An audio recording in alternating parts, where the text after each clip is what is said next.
Today is November 22, 2014, and welcome to the CP Republic. My name is Reggie of DROnTheGo.net. I'm Jam of JeromeMacheto.com. Alright, so kamusta na Jam? Okay yung ano natin, ha? Pangatlong episode, buhay pa tayo. Yeah, buhay pa. Kala na marami, after first episode, wala na, pero we just uploaded. Medyo na late yung pag-upload natin ng second episode, but well, we're here, and we're going to try to come up with a new show every week. And anyway, let's get straight down to business. Marami nangyari this week when it comes to cell phones, and we're going to discuss three of them. The first is from Starmobile. Yes. So I was able to attend the event ng Starmobile last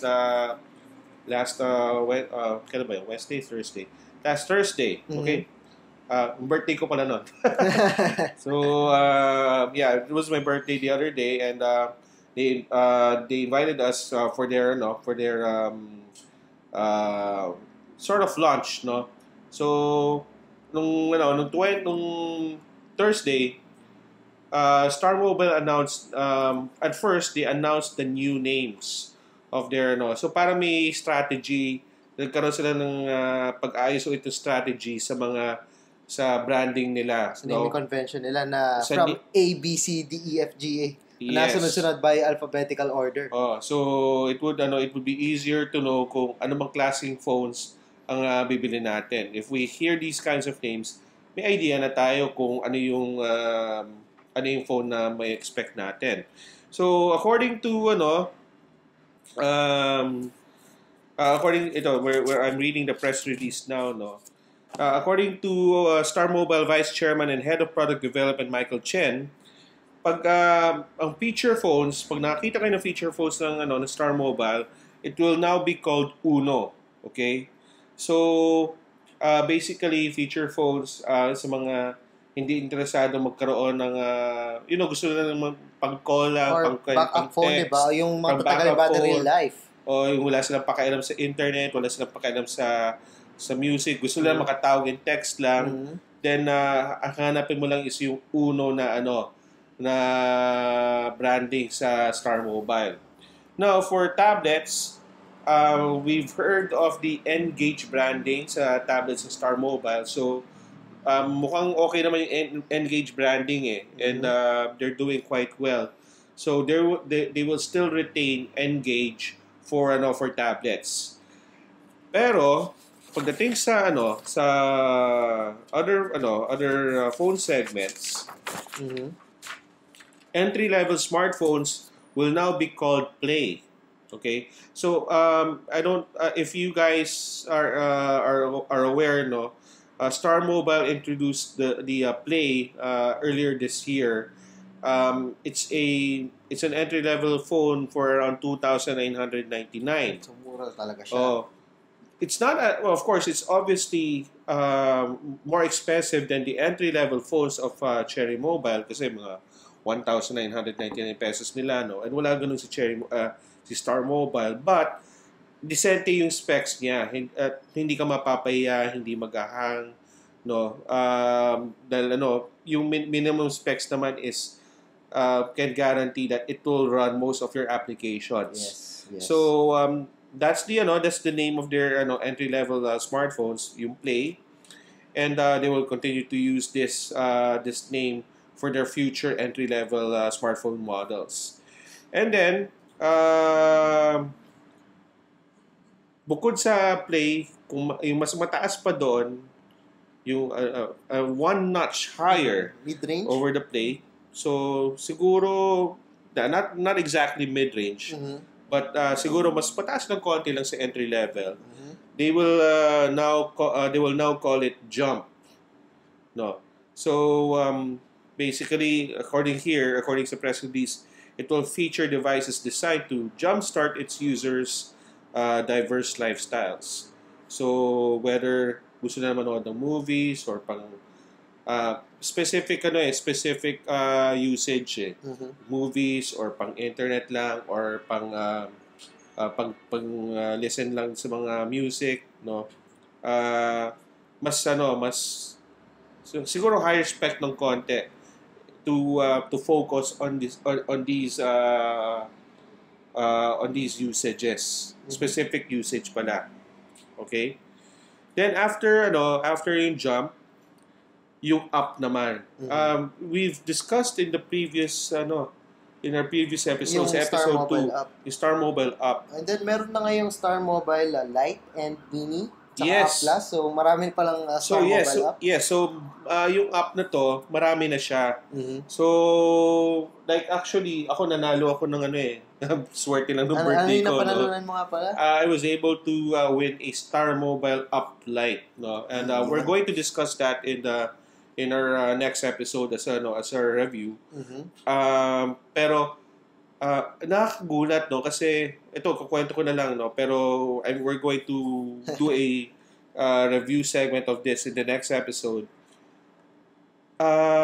Dual flash, I'm sorry. Yung selfie camera niya pare may flash. Wow. So, mas maganda pala siya sa mga selfie. Kasi, ang madalas sa mga smartphones na talagang made for selfie is either may wide angle lens or may flash sa unahan. Right. So, yun, may flash sa unahan. So, yes, it's a 2 megapixel camera sa front na may flash. Well, di naman required na masyadong mataas sa megapixel sa front camera. 2 megapixel acceptable na sa akin yun eh. Tapos may 8 megapixel sa likod. It has a quad-core processor. May 8 gigabytes ng internal storage. Expandable obviously expandable yung yung memory niya. And what else ba bang Oh yeah. May double tap feature. Yung double tap to wake. Yeah, kasi double tap to wake. Yun yung talaga, again, nasabi ko na yata before to sa unang episode, yun yung feature na talagang nakapagpabago sa akin ng paggamit ko sa isang smartphone. Nung ginamit ko yung, kasi una ko nagamit na ganun. No, even before that was the Nokia Lumia 925. Yes, the Nokia Lumia 925. So, nung ginagamit ko siya, hindi ko na pinipindot yung power button. Talagang laging double tap. Actually, nakakawili nga rin kasi hiniram ko rin sa 925, di ba? Nakakawili. Nakakatuwa gamitin yung yung 925 talaga. Right. Right. So, may double tap yon. Tapos, may pa rin, yung may flip, actually, may kasama siyang dalawang case na libre. May kasama siyang clear case. Para sa likod lang. But if you want a flip cover, may kasama rin siyang flip cover case. So, dalawa? Yes. Kasi wala nang additional cost doon sa dalawang. Walang additional cost. So, okay yan. Kasama yun sa package, pare. Now, ang maganda sa flip cover, meron pa siyang it's not just a flip cover, may screen pa. Parang S-View nung sa Samsung. Oo. So, parang may glance ka ng mga notifications mo if may new messages ka or the clock, so makikita mo doon. Right. Wow. At hindi lang yon. Ano pa? Meron pa? Multifunctional pa. So, maraming Akala ko nung una, hindi gagalaw. Gumagalaw. Gumagalaw. So you can still touch the notification window. Yung window na yon, no? To move from one function to another. If you say you want to take pictures, i-move mo lang yung screen. Yung screen. And then just scroll it. May shortcut na for camera. Yeah. Amazing. Galing. But overall, well, I haven't really played with it yet, no? But yung itsura niya is hindi siya mukhang cheap. Bakal ba yung tabihan niya? Bakal ba? Hindi bakal. Yung gilid niya is bakal. Yung galit. Parang bakal. Actually, it's, ang color niya is gold. So, ang ganda ng combination. Now we're looking at the, yung uplight right now, yung image of the uplight. What I got was the white color. So, mas maganda yung para sa akin yung white eh. Yeah, maganda yung blue. Pero ako, naghahandahan talaga ako sa white. No? White. Kasi combination ng white and gold, yan na yung trend di ngayon sa mga smartphones nagsimula sa iPhone. Yeah. But for this, diba yung up nga, diba? Hindi naman siya talaga mid-range na siya, actually. But for its price point, hindi ko akalain na mura. No? Ang ganda ng pagkagawa eh. I'm seriously, I'm not saying this because napanalunan ko yung phone, no? But ang ganda talaga. Maganda talaga yung phone. You have to take my word for it. Ang ganda talaga. Ang ganda ng it doesn't look cheap yung likod, yung front doesn't look cheap. Yung gold accent pa sa side. Maganda. And you also have these free accessories and It's only priced at 4,890. So, mura. Kasi isipin mo, meron ka ng dalawang case. Yeah. Meron kang premium na design. Well, hindi premium materials, pero maganda yung design. Tapos may double tap to wake ka pa na isang malaking feature para sa akin. Pero ang presyo niya is 4,890. Yeah. So, para sa akin, I guess, sulit siya. Based on sa nakita ko sa white paper, hindi ko pa nahawakan. Pero sa description naman ni Reg, I guess, sulit naman yung 4,890 mo kahit yung, well, may 1 gig of RAM. Well, okay na siya. Decent na specs siya para sa presyo niya eh. Yeah. Oh, decent yung specs siya para sa ano niya eh. Sa presyo niya. So, para sa akin, okay itong ano eh. So, Starmobile apply. Yes, I'll actually be, I'll be taking it for a spin this coming week. So, by the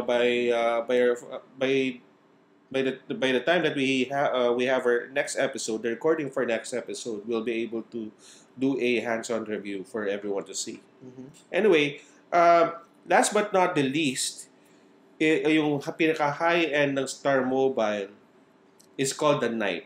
Okay, last year, when we already heard of the Knight, it was already released by Starmobile. Mukha siyang iPhone, di ba? Alam mo, yun yung pinaka-sexy na local branded smartphone na nakita ko. Oh, yeah. And I guess until now, siguro, ang ganda pa rin ng Starmobile. You know what? I was able to review the original Starmobile Knight. No? I am tuwang-tuwa ako sa itsura niya. Lalo pag pinapatay ko yung power button, black na black, parang ang gwapo hindi talaga. mo makita yung edges ng display. Ang gwapo, man. Ang gwapo. So, and parang, well, it's bigger than the iPhone, obviously. Yun yung itsura na hindi ka mapapahiya eh. Alam mo yun, parang... hindi nila iisipin na local branded smartphone yan. Oo, ganda. Actually, nakakatuwa talaga. Nakakatuwa. And now, they during the launch, they were able to announce the latest Starmobile Knight. And it's called the Knight X. Wow. So, ano ba meron sa Knight X? Yung, according kay Elijah, actually, not everybody was able to play with the Knight X, but fortunately, thanks to Starmobile's product development manager, si Elijah Mendoza, we were able to play with it after the event. I was able to take pictures, and you should be able to see it on your screens right now. It's a lot bigger than the Octa, which was released earlier this year. Maganda let's according to the spec sheet, it comes with a 5.5 inch full HD display, and then it's 6595. Yes, it's actually 6595. Actually, they claim to be the first Filipino brand. Yes. To use the MTK 6595 processor. It's the most powerful local branded na smartphone, ang Starmobile Knight X. Yes, as and of the moment. And 3 gigs of RAM. Imagine that. And also, they're also the first local phone brand to come up with a phone with a 3 gig RAM. So, ito pa yon. 3G may 4G LTE pa. So for both SIM cards. For both SIM slots. Ito yung first local branded smartphone sa may octa-core processor at may LTE. Kasi yung MT6595M, ito na yung processor na nagsusupport ng LTE. The MT6592, hindi nagsusupport ng LTE yung It doesn't. Ako may nag-comment na parang I think this is the same processor as the Meizu MX4. Similar sila. Similar, pero right? 6595 yata sa Meizu pero dito 6595M. I'm not sure kung alin yung yung kung parehas silang 6595M. Kasi kung may M siya, mas slower siya doon sa 6595. Normally, M is the slower version. Yes, and mas affordable na variant pag ganun. Yeah, exactly. And ano pa ba? 3,350 milliamperes ang battery. Okay na yun. It comes with 32 gigs of storage. Mas malaki pa siya sa ibang... ito... Yung Octa yata, original Octa was 16, right? Hindi ko tanda yung sa... Yeah, I think it was 16. But this one comes with 32. And although it's not expandable, hindi mo siya malalagyan ng memory card. Pero 32 gig, parang more than enough na yun. Pero may OTG na siya eh. May OTG rin naman siya. So wala it supports OTG. So wala ka na problemahin if you want to, last but not the least. before that, may NFC, may Wi-Fi AC pa na, na connectivity.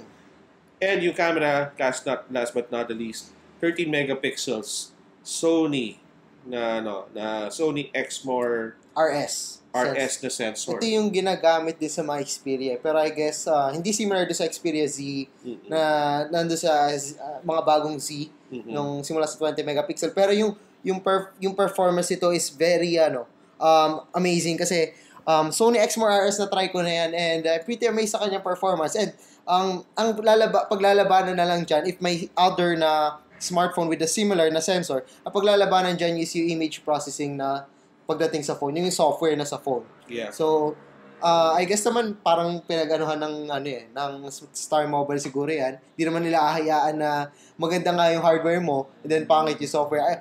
Sa pagkakakilala ko sa Starmobile, hindi nila hinahayaan yung bawat na maliliit na details sa mga smartphones nila, lalo sa isang flagship nila. Yes. Now, ang tanong is magkano? Yun nga. Pero again, they didn't announce the price. So it's the price is still under study. Pero ako actually after the event, nagano na kami ng mga fearless forecast namin eh. Si Alexi Rivera of the Technoclast and also the host of the Big Time Show thinks that it will be priced around ano ba sabi niya? 16,999. He thinks that it will replace correct me if I'm wrong, Alexi. Message me if you watch this, no? But I think siya yung nagsabi na, kasi siya yung nagsabi na it will replace the price of the Octa. Si Octa kasi ngayon pare, before, Octa used to be the flagship. It used to have that price, but now, the price drop na siya eh. Nag-iba na. Yeah, bumaba. Which means, this could be the next, the 9X could be the next flagship phone that would assume that price. Pero iniisip ko, it could be more. It could be priced at 18,999. Hula ko, below 20, pero I guess 17 or 18,000. Nandun ako eh. 70,999.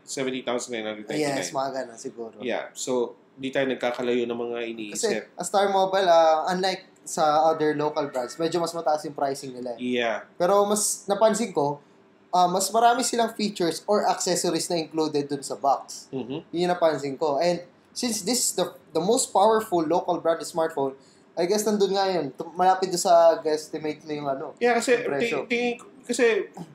to think na they're using, they've added 3 gigs of RAM, they've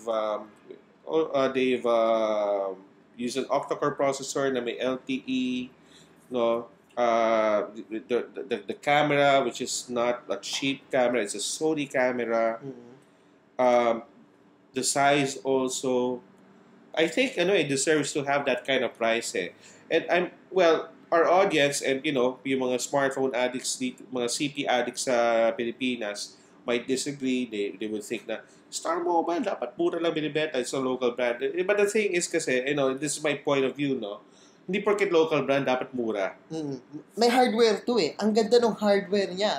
Kaya niya labanan yung mga smartphones na nasa international brands. And I guess yung performance nito, nakita ko yung mga benchmarks sa 6595. Pagdating sa benchmarks, parang mas mataas pa yata sa Snapdragon 801. Talaga? Parang, ayun yung natatanda ko or medyo malapit doon. Siguro pag nakakuha tayo ng chance na mapaglaruan natin yung yung 9X, kasi nakipag-usap ako kay Elijah eh.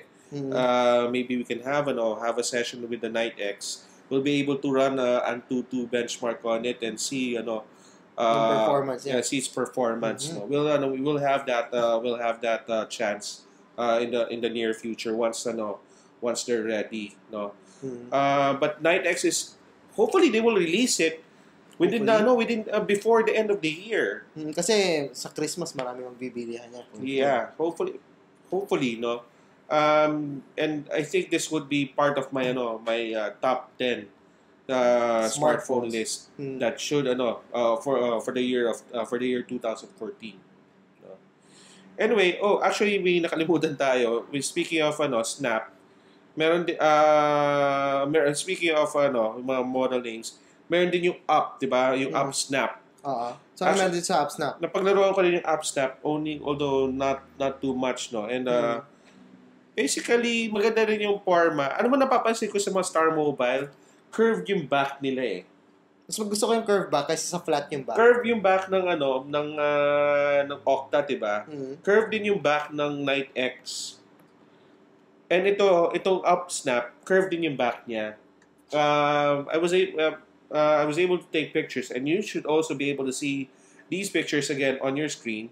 Actually, mukha siyang simple, but again, it's really decent, no? So it comes with an 8 megapixel, how do I say this? 8 megapixel ultra pixel. So yun nandun sa HTC One, right? Right. So pag nasa sa HTC One yata is 4 megapixel. 4 megapixel. So tinalo pa nila yung ultra HTC. pixel. Alright. So 4 ultra pixel. 4 megapixel. 4 megapixel na ultra pixel camera. I guess it's a 4 megapixel na ultra pixel camera. Yeah. Sa ultra pixel camera kasi guys is kahit nasa low light ka na environment, mas maliwanag yung kanyang yung mga photos mo pag nag-shoot ka. Yes. So, actually yung sabi nga rito, ang yung lens ng ng up snap is around may wide aperture lens siya, mga 2.0. So 2.0 siya maliwanag. Actually 2.0 is good enough for a smartphone. Yes. Actually, it's really good enough for everything. For all cameras. Niya siguro ibang point and shoot camera pag ganun yung aperture niya. Yeah. So, kasi mahilig mahilig bumili ng camera phones ng mga tao, and nagrereklamo sila, ba't ang dilim-dilim ng kuha, right? So, this would, especially for those people who don't like using flash, diba? Ako, I hate using flash. I hate using flash photography. So, maybe this is, a good alternative. Wala rin price ito pero because it's using up, it's under up, definitely it's less than 10K. Well, hopefully. Kasi gusto ko makakita ng ultra pixel na camera o na smartphone, lalo na sa local branded smartphone, na merong murang presyo. Kasi parang abot kaya yung niya yung gantong feature if gusto ko yung gantong feature, di ba? Yeah. So, yun. Alright, so on to our next topic. May na-receive kaming email from our friends from Cloudphone. Okay, so nasulat mo to, diba? Yes, the Cloudphone Geo 400 LTE and Cloudphone Geo 400 LTE Plus. So this is this is a smartphone na meron daw siyang 4-inch display, 1.2 GHz na Snapdragon processor. It's a quad-core Snapdragon processor. Meron din daw siyang 5 megapixel camera, and wala na masyadong other details aside from that. So ang difference daw ng dalawa is that the Cloudphone Geo Plus 400 LTE Plus has the double the RAM nung Cloudphone Geo 400 LTE. So based dun sa pangalan niya 400, so basically yung unang kasing number nila dun sa mga naming scheme nila is yun yung screen size. So it's a 4-inch na smartphone, pero ang special dito ay meron siyang LTE. And sabi ni Cloudphone, masya-shock daw tayo sa presyo niya ng Cloudphone Geo 400 LTE. To give you a little perspective about the Geo 400, so available to sa isang telco. Yung isa, alam ko, I guess this is exclusive yata, the Geo 400 without the LTE. Normally kasi Cloudphone is sa globe lang ng upo. Yes, pero I'm not sure dito. Wala naman silang sinabi na exclusive sa isang telco. Pero ito yung magiging pinaka-affordable na LTE smartphone. Wala silang sinabi about the price, pero again, sabi nila masya-shock daw tayo sa presyo niya. Pero ang hula ko, ang presyo nito is nasa around 4,000 to 6,000 pesos.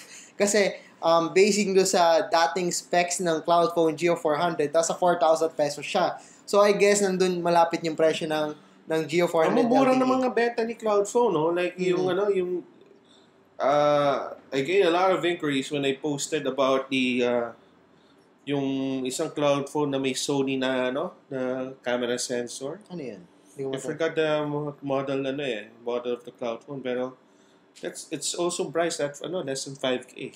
Mura. Actually, interested ako sa mga cloud phone na devices kasi yung 530QX, malaki battery. Then yung isa pa na may dalawa yung battery na included. Which actually I brought that for, was it for the 430QX?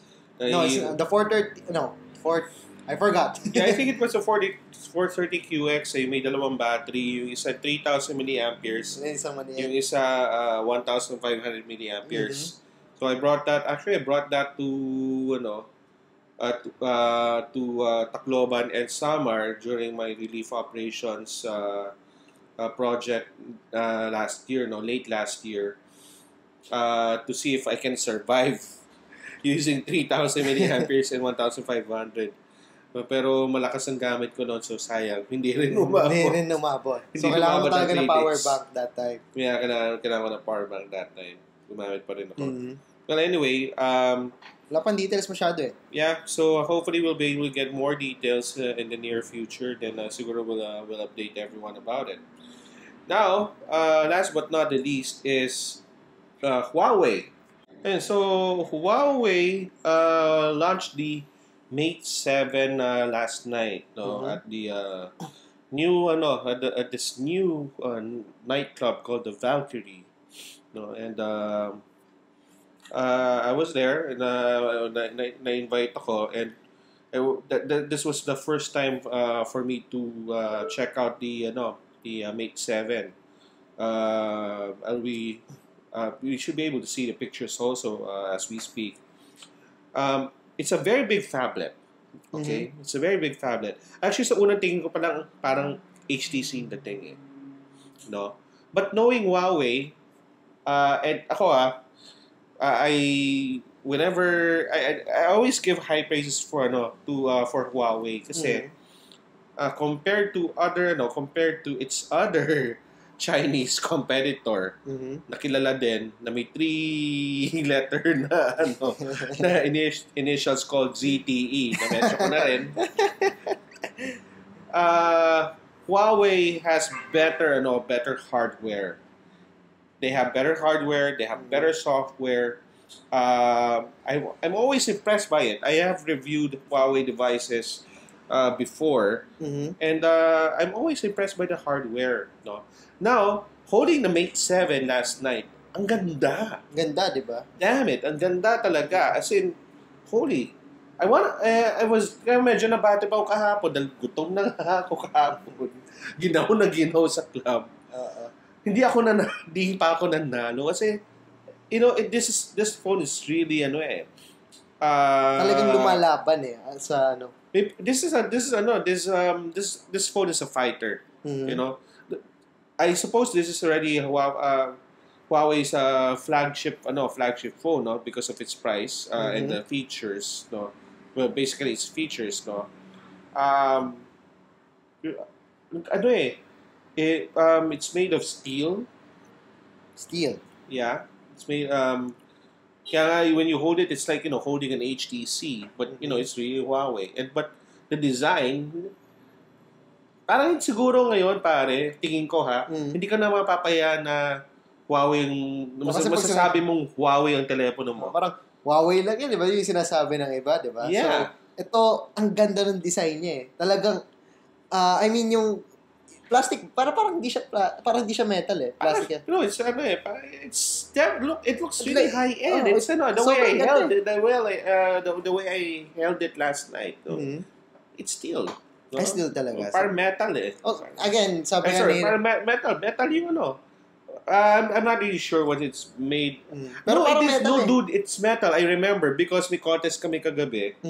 And it was asked, we were being asked ano yung mga namin. Ano yung mga trivia, no? In order for us to qualify sa contest.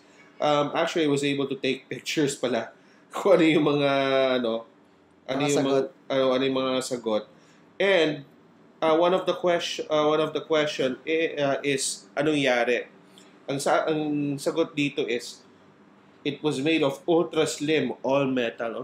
Wow. Metal nga. So parang sinabi mo kanina, medyo similar design sa HTC One, and I love the design of HTC One. I also love the design of the HTC One, but dude, when you see this, Mas You're maganda. gonna love it. Mas maganda to. Actually, na-try ko siya thanks to John Nieves of unbox.ph. Na-try ko na sandali yung Huawei Mate 7 and na-amaze ako doon sa design niya. Sobrang ganda niya. Parang sarap. Isaksa ko na sa bulsa ko, itakbo ko na. Ang ganda ng design eh. Ang ganda. Sarap niya gamitin. And there's so many things to talk about. So many good things to talk about the Huawei Ascend Mate 7. No? So the UI, they have this nice UI called Emotion UI 3.0. The screen's big. No? The screen is big. And nandiyan na yata yung pizza natin. So the screen is big and 6-inch yung screen, borderless. Yes, meron siya 6-inch na Full HD IPS display. Meron din siyang Gorilla Glass 3, which is yung protection niya, yung glass niya. And then it's powered by an octa-core processor and it's not MediaTek. It's a high silicon Kirin 925 processor. And then meron tayong, nasabi ko na ba, 3 gigs of RAM. Ulitin ko na uli, 32 gig of internal storage. And this time, expandable yung storage niya. It's expandable via micro SD. Kamusta yung pizza natin? Gutom na ako. Nandiyan na yung aking pizza. So kanina pa ako gutom. Babayaran ko na nga eh. And then meron siyang 13 megapixel camera with autofocus and LED flash. And yung front camera niya, it's a 5 megapixel na front camera. And of course, meron siyang LTE kahit na it's a, well, probably, LTE. It's dual LTE. Wow, it's dual LTE. So, ibig sabihin, dalawang SIM card nyo is supporting yung LTE. And, huwag kayong mag-alala doon sa octa-core kasi this one is high silicon. And again, if hindi kayo familiar sa high silicon Kirin processor, ito yung gawa ng Huawei.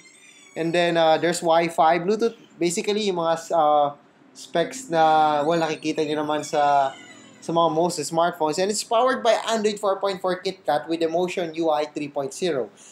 There's a 4,100 mAh of battery. So, napakalaki niya, Reg, no? 4,100. Sobrang... Pero 4,100, parang pang-tablet na yata siya eh. Pang-tablet na eh. Parang pang-tablet na nga eh. Pero it's still in the phablet category. And, yes, it's big, but, it's... masarap pa rin masarap pa rin hawakan eh. Sarap siya gamitin. I'm still willing to own one. Anipis ng bezels niya. Yeah. I'm still kasi hindi naman siya talagang awkward gamitin. No, even if it's 6-inch borderless, it's still not that, I've seen 6-inch tablets before, but not this, this Mate 7 is actually smaller. No, it's actually smaller than the other 6-inch tablets that I've seen before. So pag nakita niyo siya, hindi niyo akalain na 6-inch pala yung display niya kasi sobrang nipis ng bezels niya.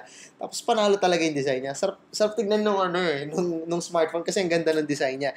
And wala siyang app drawer, right? Reg, wala siyang app There's drawer. no app drawer. I was able to confirm kasi nung una ko hinanap, to check yung yung specs niya, but nope, there's no app drawer. So, parang ang design niya, ano ba ibig sabihin ng walang app drawer? So, para siyang iPhone na pag binuksan nyo, na-unlock nyo, automatically, yung nandun sa home screen, yun na yung mismong app drawer nyo. And meron siyang, isa pang maganda nga pala dito, yung fingerprint sensor niya, right? Fingerprint sensor and yung yung fingerprint sensor, actually, they explained it last night, no?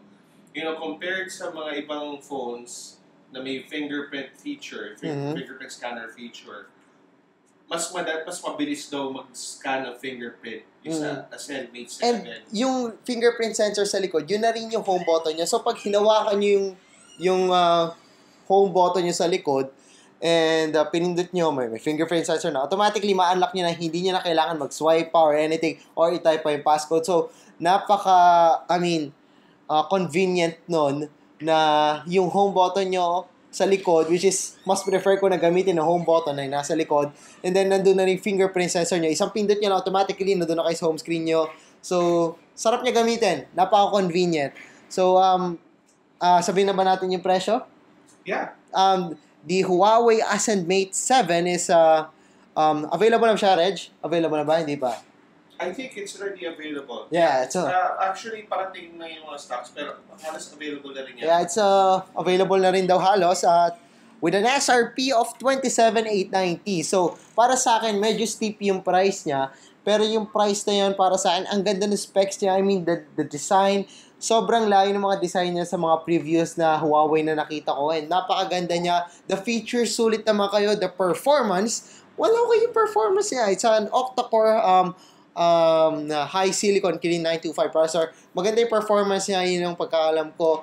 And again, malaking battery niya at 4100. And despite having a 6-inch Full HD display, Full HD display na siya. It's not Quad HD. Para sa akin, hindi ko na kailangan ng Quad HD sa 6-inch display. Full HD IPS, okay na siya sa akin, lalo sa mga more than 6-inch, okay na. Even a 7-inch na display, okay na sa akin ng Full HD. Hindi na ako magre-reklamo. And yung 6-inch plus Full HD, well, okay na sa akin yun. Para sa akin, for 27,890, sulit naman yung pera nyo dito sa Huawei Ascend Mate 7. And naamoy ko na yung pizza, nakakagutom, Reg. Nakakagutom yung pizza. Gutom na ako and... gutom na rin ako. So... Actually, dito ko ba ilalagay? Okay, fine. Kita ba? Okay na, sige. Kasi kain muna kami. Kain muna tayo. Habang nag-shoot tayo, kain muna tayo ng shakies. Ay, yellow. Okay. Alright, so I guess that's it sa Huawei Ascend Mate 7. So, proceed na ba tayo sa next topic natin, Reg? Yep, we will proceed to the next topic after we eat our pizza. So, wait lang guys, kakainin muna namin ang aming pizza dito sa DR On The Go HQ o kung naman gustong tawagin ni Reg dito sa place niya. So, see ya. Wait lang. Welcome back and welcome back to the CP Republic. And ito na yung segment na siguro hinihintay parati ng mga viewers natin ay hands-on, no? And for this episode, we're going to talk about the Cherry Mobile Me. Okay, so anyway, we were Jam and I and some of us tech bloggers were able to receive yung Cherry Mobile Me phones. With our personalized back covers. Yes, so yung sa akin is yung logo ng Jam Online TV and Jam Online. Sa'yo, Reg, ano ba yung ginawa mo sa'yo? And sa akin naman is yung logo ng DR On The Go, which is, diba? So, ano ba sa'yo? Wala akong maisip dati. So, sabi ko, logo ko na nga lang. And then, fortunately, ganda ng itsura niya. Sa akin, medyo may lang sa sides. Yan, no? Kasi tanggap ko naman na ganun talaga yung printing niya. Hindi yung pre-print lahat. Yung nasa sides niya, hindi na print. So, meron tayong parang gradient dito ng blue and white. Dito sa sides. So, ayan. So, makikita nyo naman sa camera, may konting gradient tayo dun sa sides. And, I guess, pag-usapan muna siguro natin yung specifications ni Cherry Mobile Me. So, the Cherry Mobile Me has a 4-inch WVGA display. There's a quad-core MediaTek. This is a quad-core Snapdragon 200 processor. So mas mabilis siya mas mabilis siya, 'di ba? Sa mga most MediaTek smartphones, na quad-core. Personally, I love Qualcomm processors. Ako din kasi parang mas yung battery life niya and mas less yata yung heat niya para sa akin, napansin ko lang. There's a 512 MB of RAM. And 4 GB of internal storage. There's an 8 megapixel camera, right? Yung latest update has upgraded yung Cherry Mobile Me. It used to be a 5 megapixel camera. Sa camera. Now it became 8 megapixels. Yes, 8 megapixels na yung camera niya. There's a LED flash then, and then sa unahan, of course, meron pa rin tayong VJ front camera. And alam ko, ito yung tinatanong lahat and kailangan ko rin makita yung antuto niya. It's 16292. That's pretty good for a smartphone with this specification. So, and its price. Regardless of the price, magkano nga ba siya, Reg? It's price at 2,999. Yes, 2,999 and kasama na dun yung customized na back cover. Well, ay papaprint pala nila. I'm sorry. Yes, kailangan pa nila ipaprint. Pero yung papaprint na yun is free, pero yung shipping yung babayaran nyo. So, that's 100 pesos. So, mura lang siya, di ba? Yes. And napakadali madaling magbigay ng design sa Cherry Mobile. Meron silang website at cherrymobile.com.ph/ Personalized Me yata. I'm gonna check it out later again. Yeah, Lagay lang natin yung link sa baba. Yeah. Nung Cherry Mobile, yung customization for the Cherry Mobile Me. So, yan. Meron siyang, ilan ba yung RAM niya? It looks smooth yung ano niya. Actually, sobrang smooth nga niya. Nagulat nga ako eh. Sa, ano niya, na ganun ka-smooth yung ano, yung Cherry Mobile Me. And yes, confirm ko lang, meron siyang 512 MB of RAM sa Antutu. Ayan. 4 GB of internal storage, blah, blah, blah. And pwede syempre tayo mag-micro SD card if you want. So, pakita natin yung loob. Ilan ba yung battery life nito? I mean, 1,500 milliamperes yung ano niya eh. Yung battery capacity. So 1,500. So, pakita ko lang yung likod. So, yan guys. Ito yung likod niya. So, it's dual regular SIM card or the mini SIM card. Mini is different from micro and micro is different from nano. Nano is yung pinakamaliit, then the micro, and then the mini. So, if nag-aaral kayo sa math, medyo alam niyo yun. Medyo matatandaan yan. Of course, there's the micro SD card slot. And ito yung back cover niya. So, yung akin is white. So, meron pa siyang kasamang back cover, di ba? Dun sa Cherry Mobile Me. Yes. Merong included na back, pero ang pinaprint ko kasi is ganito. So, ginamit nila is white. So, ayan, makikita niyo white. And kaya nga may gradient siya dito kasi white talaga yung cover and then pinatungan siya ng logo ko na Jam Online. And regarding do sa printing, yung texture niya is medyo parang medyo magaspang na konti, which is good kasi mas nadadagdagan yung grip para sa akin. Actually, hindi naman ako problema sa grip kasi 4-inch lang yung yung kanyang display. So, expected na hindi gano'ng kalaki masyado yung smartphone. Ano pa bang natin dito? Well, it also comes with the original cover. Pakita mo nga rin. This is the original cover. Yes, yan. So, talagang ganyan-ganyan yung mga other Cherry Mobile smartphones. I mean, meron Cherry Mobile logo and then the, But you know what? I don't like using this cover. Why? Kasi, it's, mas kumakapal yung telepono. Alright. Not only that, ang hirap pagtanggalin. Mahirap tanggalin. Mahirap tanggalin talaga. So, when I tried this, when I tried putting on this cover, actually, I can do that right now.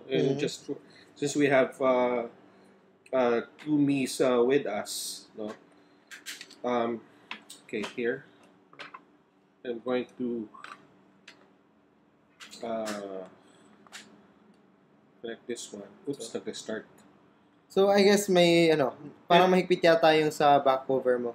Oh, kaya ganun. Actually, parang hindi siya swak eh.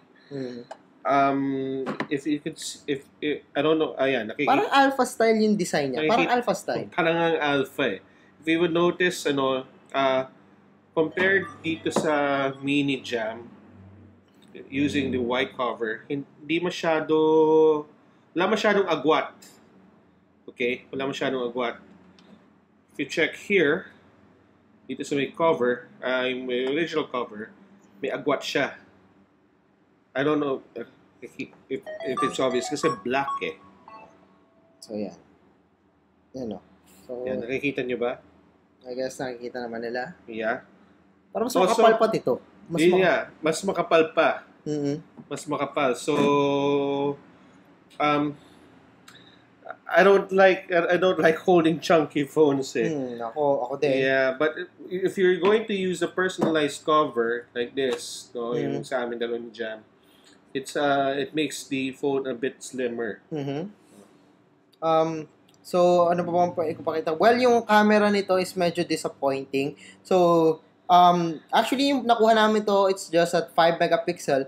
Pero kanina, a while ago lang, actually, bago kami mag-start mag-shoot, may available na update ng Cherry Mobile Me kung saan yung 5 megapixel was upgraded to 8 megapixel.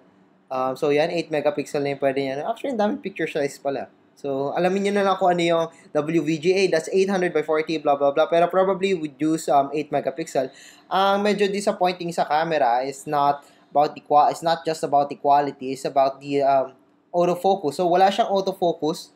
So, ayan. So, napapansin nyo, pinipindot ko siya. Pero, walang autofocus yung camera ng Cherry Mobile Me. So, medyo mahihirapan kayo doon pag gusto niyo mag-take ng photo sa malapitan. Pero, pag nandun naman kasi siguro sa mga malayong photos, mag-take ka ng photo sa malayo, wala kayong problemahin doon sa fixed focus camera Well, nito. personally, I don't think it's a problem, no? Kasi, considering the price point of the Yes. Mi, normally, wala naman talagang autofocus. Yung mga ganong price range, diba? Mga nasa ganong price range. Pati isipin mo, for 3,000 pesos, ito yung parang sobrang personal, parang napaka-personal na phone na to kasi pwede mo i-customize yung likod niya. Yeah. And hindi lang basta customize kasi pwede mong piliin yung design na gusto mo. Yung ginawa mo sa Paint, yung ginawa mo sa Photoshop, or dinala mo lang kung saan-saan. Then ginawa mo, your picture with your girlfriend, your boyfriend, your mom, your dad, pwede mo ilagay dito eh. So, nasa sa'yo yun kung ano yung gusto mong ilagay dito sa Cherry Mobile Me. So, napaka-personal ng phone na to and sobrang affordable. And if you're also creative, pwede mo, like ito, nakita mo si Jam, no? So, nakita mo na yung back cover niya, pero yung wallpaper niya, similar. Diba? Oh, yes. So, you could do anything with it. Actually, my next back cover, I plan to have my picture and myself, no, and my daughter's picture printed on the, actually one of our fellow tech bloggers, si Mark Macanas of techpinas.com. Isa siya sa mga tech bloggers na imbis na logo ng blog ang pinalagay niya yung picture niya nung bata pa siya. Yes, yun yung pinalagay niya. No? So, yung nakikita sa likod, pwede niya naman gawing pa-landscape eh. Actually, katulad ng kay Reg, na pa-landscape. Yung akin kasi is portrait. So, kasi mas madalas kong ginagamit ang phone as portrait. Pero kay Reg is landscape. Actually, it looks good. Glossy. Bagay dun sa... I recommend sa mga may Cherry Mobile Me na magagawa na back cover, I recommend na gawin yung white yung background nyo. Kasi, at para hindi siya magkakamera ng gradient dito sa likod ng katulad ng ganito. Mm-hmm. So, mas maganda yung ganito, yung glossy lang. Speaking of yung nakalimutan ko rin pala sabihin kanina, yung display niya, there's a 4-inch display, pero para sa presyo niya, parang okay yung display niya eh. 4-inch display, there's WVGA na resolution, pero para sa akin, hindi siya sobrang ganda, hindi siya sobrang liwanag. I mean, pakita ko sa inyo yung pinakamataas sa brightest. Hindi siya sobrang liwanag, pero para sa akin, okay na siya eh, for 3,000 pesos. The colors are good. I mean, nakikita ko naman yung mga triangles and shapes dun sa logo ko, which is hindi nakikita sa iba, na parang plain lang sa iba. And para sa akin, okay yung display niya, parang tama yung colors na ina-output niya. It's not cold, it's not warm, tama lang. I mean, tama lang yung colors. Mm-hmm. Hindi siya super kulang, hindi siya sobrang ganda, pero for 3,000 pesos, okay yung display niya. Wala ko irereklamo dito sa Cherry Mobile Me. I noticed that you installed yung mga games dyan, no? How do you find it, no? How do you find yung the likes of Dead Trigger 2 sa Actually, Dead Trigger is not really that heavy. Pero yung base sa Antutu na nakuha natin, 6,000 is quite good para sa isang Snapdragon. I mean, napaka-normal yung 6,000 sa isang Snapdragon 200 with a 512 MB of RAM. Probably if you're playing heavy games, yung mga super heavy games, mahihirapan kayo dito and actually nakikita nyo, medyo maliit yung 4-inch display, medyo maliit yung mga font niya. Ang maayawan nyo siguro dito yung since 512 MB of RAM, medyo kukulangin kayo ng resources pag heavy applications and games. Sabihin natin Grand Theft Auto San Andreas. We got the 4 gigs of internal storage, so I recommend na kumuha ka ng microSD. Medyo magkakamera kayo ng problema kasi hindi ganong kataas yung specification. I mean, it can run, yes, pero hindi siya gano'ng ka-enjoyable. I mean, lowest settings, lowest resolution as possible, and siguro hindi pa siya super smooth. Actually, I've tried, kasi nareset ko to phone na to eh. So, nag-try na ako, I forgot the game, pero medyo rin siya. Actually, that's Dead Trigger 2, medyo, okay naman siya. So far, okay naman sa Dead Trigger 2, pero parang konti nag-stutter kanina eh. If yung mga heavy games, papaganan nyo, pero, yun nga, katulad sinabi ko kanina, medyo hindi siya super smooth. Magkakameron kayo ng konting lags. Skip mission. No, cancel. Magkakameron kayo ng konting lags and problems pag heavy games. Pero yan, Dead Trigger 2, super smooth. And again, gustong-gusto ko yung display niya. Parang, maganda yung display niya, maganda yung colors niya. Tama lang yung colors niya. And, parang smooth nga siya masyado eh. Yung galaw ng videos. I mean, yung refresh rate parang smooth. Maganda yung maganda yung output para sa akin. Maganda naman yung Panalo sa akin yung display niya for its price. Performance-wise, it's not the best, pero for 3,000 pesos, hindi na ako magre-reklamo sa quad-core smartphone with a personalized back. Para sa akin, yun yung masasabi ko dito sa Cherry Mobile Me. So, meron ka bang masasabi dito, Reg, sa Cherry Mobile Me? Yeah, well, nothing much actually because I just really find it as a fun phone to have, no? Yung the fact that you'll be able to really customize it. We can we most of us can customize the phone's wallpaper, but nobody among us could, unless you're really talented and have means of doing so, to design a back cover according to your preference. But Cherry Mobile is making that happen is already making that happen. Alam mo, hindi ko in-expect na magkakameron sila na smartphone na parang ipaprioritize nila yung customization. Hindi ko naisip na magkakaganon ng Cherry Mobile. And ngayon, tingnan nyo, meron tayong smartphone na sa isang website lang ay nang babayaran nyo lang is shipping, which is 100 pesos. So, yeah, it's pretty amazing na meron ganun si Cherry Mobile, and I hope na other mobile manufacturers could follow the same na ginagawa ng Cherry Mobile. So how do you think now that we've installed yung 8 megapixel camera update? How are the pictures? Overall, so nag-take din naman ako ng photos before.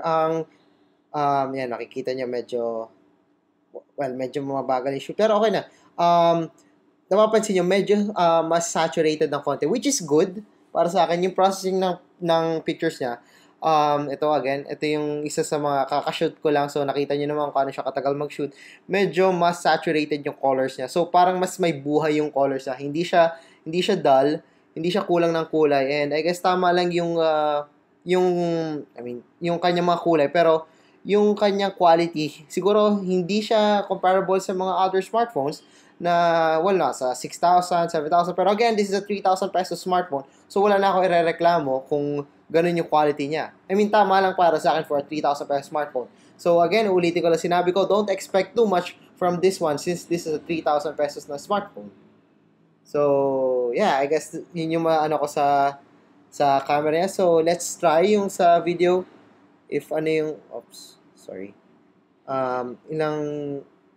Kung kano ka laki yung pwede nating 10 minutes, pwede up to 30 minutes.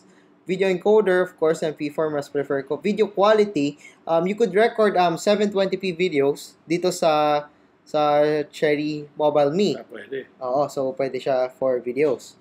Ano pa bang pwede natin pag-usapan? The battery life, yes. Since before nung in-install ko siya, kakaunti lang din yung apps ko. I mean, tinry ko lang siya before, and ang masasabi ko sa battery life niya is just a day of average use. Siguro medyo kulang pa sa isang araw if heavy user kayo. Pero para sa akin, okay naman yun. I mean, it's a 3,000 pesos smartphone. I didn't expect too much, and yung battery niya is at 1500 milliamps lang siya. So, hindi siya gano'ng kalaki. Tama lang. 1500. So, I guess yun yung mas meron pa ba tayong pwede pag-usapan dito sa Cherry Mobile Me? I guess that's it sa Cherry Mobile Me. Yeah. So you can now buy the Cherry Mobile Me for the Me Fund. They almost have the same specs for 2,990 pesos only. Meron ding Planet Me na event si Cherry Mobile in where you could makakapagpa-print kayo nung back covers nyo on this event yata on site. I'm not sure. And kasama nila yung dalawang celebrity endorsers nila, si anong pangalan ng dalawa? James Reid and Dean Lustre. I'm not sure if yun nga, pero if you want to meet those guys, and then of course get the Cherry Mobile Me na din kasi sobrang ganda niya para sa akin for 3,000 pesos. If ito yung budget nyo, I would get this one.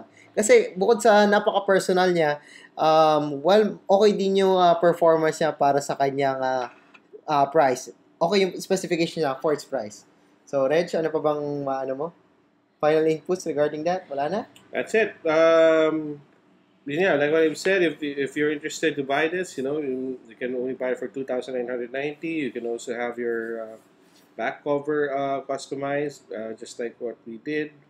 If you're also creative enough, maybe you can also work on the wallpaper and the ringtones para alam mo kung sino sa pamilya mo yung ang pwede mo tawagan kaagad kung it's your turn na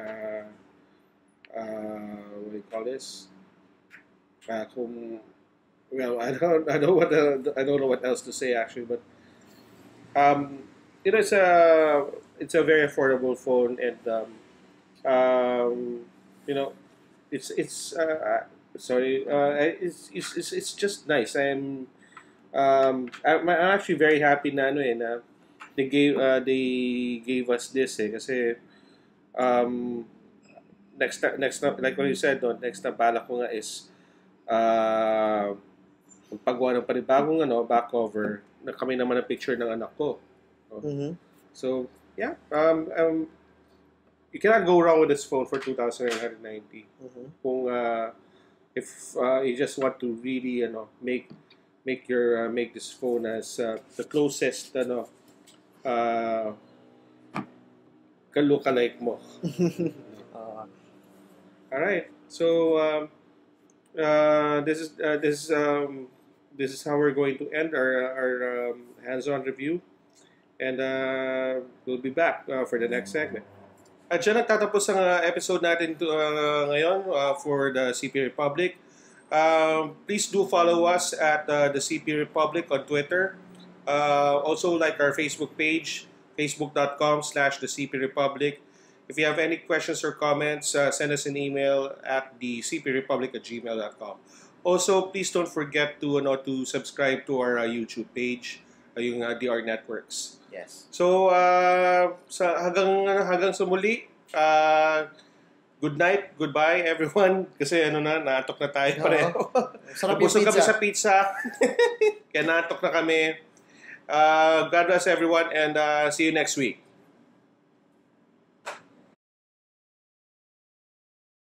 Nagre-record pa pala eh.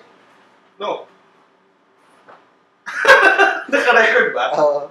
Ubus na nga siya eh. Akala ko pinatay ko.